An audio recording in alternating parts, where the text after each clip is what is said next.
If you get into a certain rhythm which is compulsive within you, you will be just a repetition of the past. If you want to break your emotional rhythms, these are simplest tools, maybe drastic, but if you don't want to waste time in your life, that's the way to go.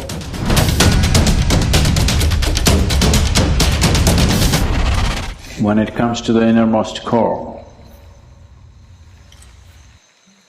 it is all one. When it comes to the body, when it comes to the mind, when it comes to your emotions and the world around you and your activity, the whole significance of life, the beauty of life and the efficacy of life is in just finding the right rhythm.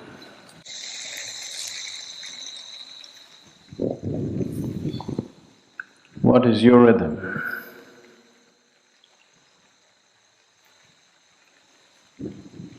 If you listen to the outermost surface of who you are, there will be one kind of rhythm.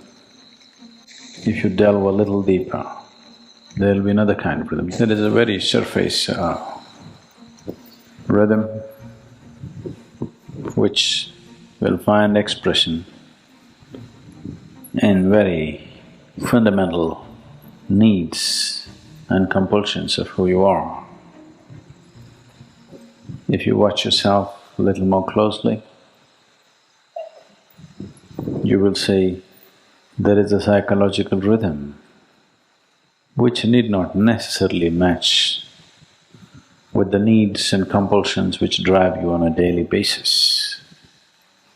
If you watch with little more sensitivity, you would notice an emotional rhythm which is of a completely different nature than your psychological rhythm. If you watch much more keenly, you may notice a certain chemical rhythm which could be more connected to our emotional cycles than anything else. If you watch with much more awareness, you may notice a certain energy rhythm which will not have anything to do with any of these things, but it causes everything else.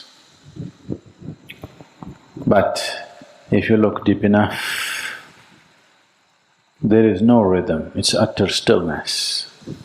There is nothing to do about one stillness, just to take a dip is all you can do. But all the other realms need to be worked at. Your energies, your chemistry, your emotion, your thought, your body, your desire, and the karmic rhythms, these things need to be worked at, otherwise you will be just a repetition of the past. If you get into a certain rhythm which is compulsive within you, you will be just a repetition of the past over and over again. Nothing new will ever touch you.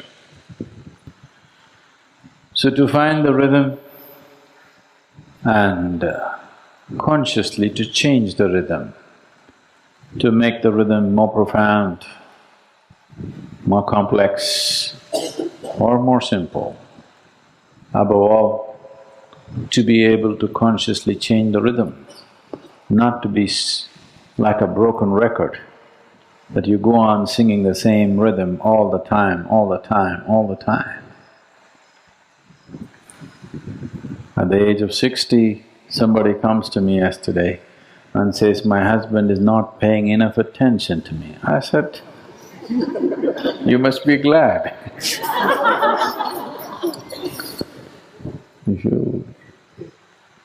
you had these prayer problems when you were 18, not good but understandable. At 60, you still have the same problem. At 60, if you're still a teenager, oh, nobody's going to tolerate you. Yes? Nobody's going to tolerate a 60-year-old behaving like a teenager, isn't it? So,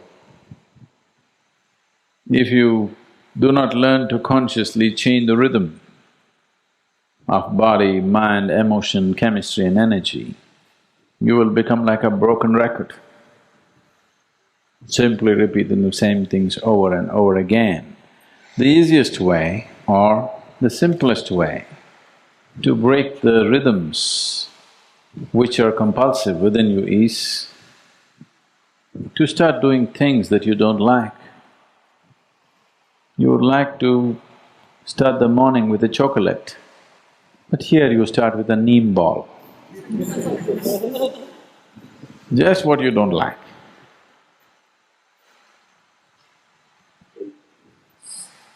If you want to break your emotional rhythms, the simplest thing is to look for somebody that you cannot stand and to work with them. Choose them as your partner to work with, somebody you just can't stand.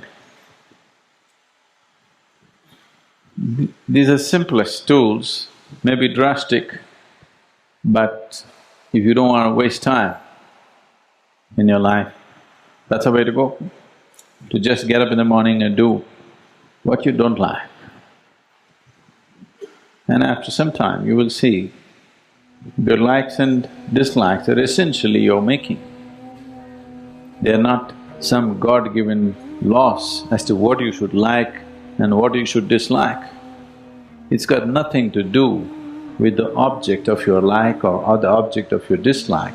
It is just your compulsiveness which draws you to certain things and repels you from certain other things.